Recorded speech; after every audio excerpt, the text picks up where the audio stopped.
Alam mga inaanak yan. So, meron tayong pasalubong ngayon galing sa ibang bansa. Actually, galing siya sa dati yung katrabaho at super kaibigan ko. Ayan. So, eto siya. So, kung alam niyo yung brand, hindi to sponsored guys. Ito ay bigay lang sa akin. Okay.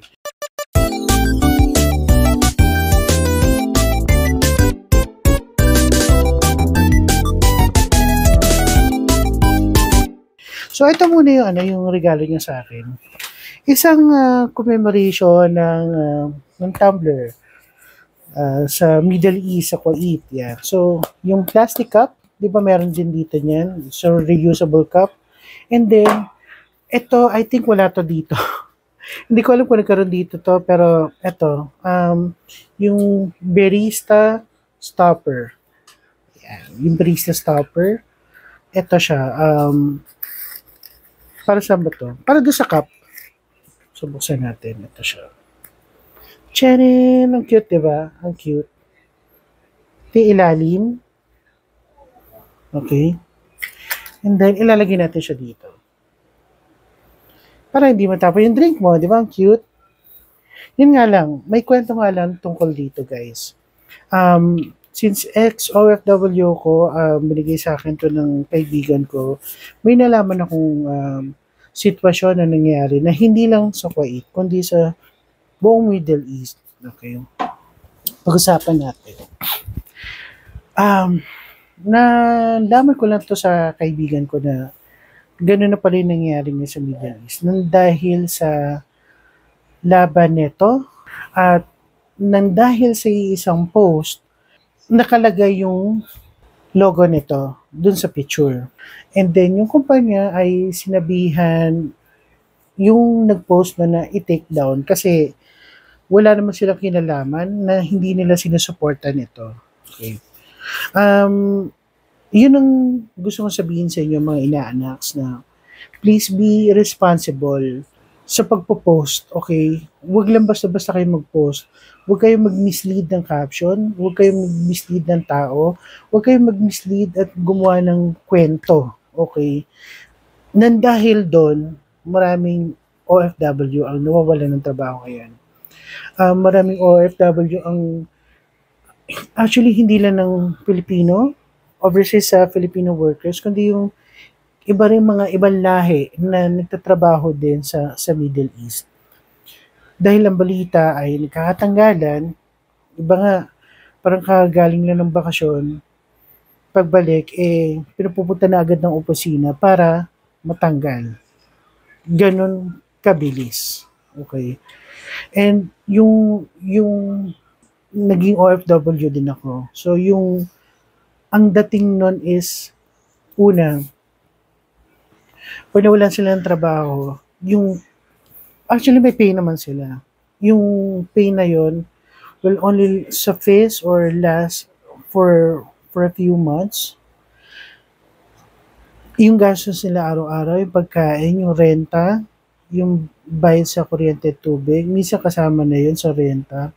Pero, ibang usapan yun guys. Imbis na meron silang trabaho for a month, nagagastos lang nila yung naipon nila sa company. Okay?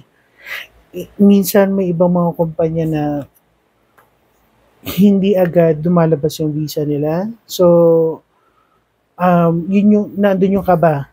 Kasi kapag minsan bibigyan ka na ng palugit na pwede mo pa rin gamitin yung visa ng previous company mo bago mai-transfer sa ibang company. So, yun yung isipin mo. Depende din kasi sa mga kumpanya. Kung malaking kumpanya na pupunta, maswerte. Kasi mabilis lang din yung transfer ng visa. Pero pagka maliit na kumpanya lahat, startup pa lang din doon, minsan pangako pa. So, minsan lulubusin nila talaga hanggang sa pinaka-last ng araw ng visa mo. Doon maire-release yung visa sa panibagong kumpanya. So, bakit ko sinasabi to guys? Mali mo doon sa maling post na yon ay kaibigan mo pala ang nadadali. Nang dahil sa maling post mo pala ay maaaring ka mag-anak mo.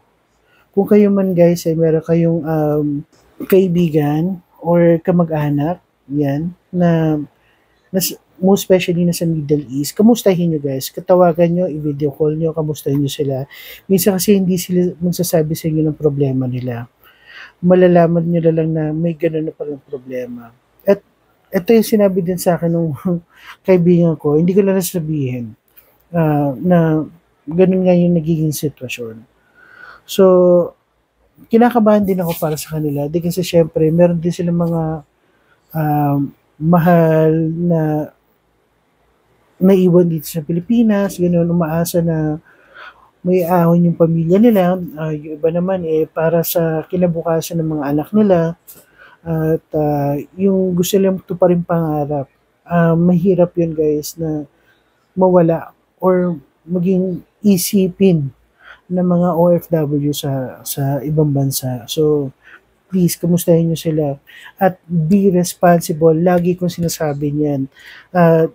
Sa stream ko, halos palagi sa stream ko, na please be responsible, be grateful, be thankful sa lahat ng mga nangyayari sa mga buhay-buhay natin. And please, maging responsable tayo sa pagpo-post. Huwag tayo basta-basta magpo-post. Huwag tayong mislead. Huwag tayong gumawa ng basta-bastang caption tapos iba yung yung photo or video. Please, wag. Okay? Baka yun na makasira sa iyo, sa kaibigan mo, or sa kapamilya mo. This is Ninong NMTV. Ingat palagi guys. Be responsible, be careful. Love, love. Bless, bless.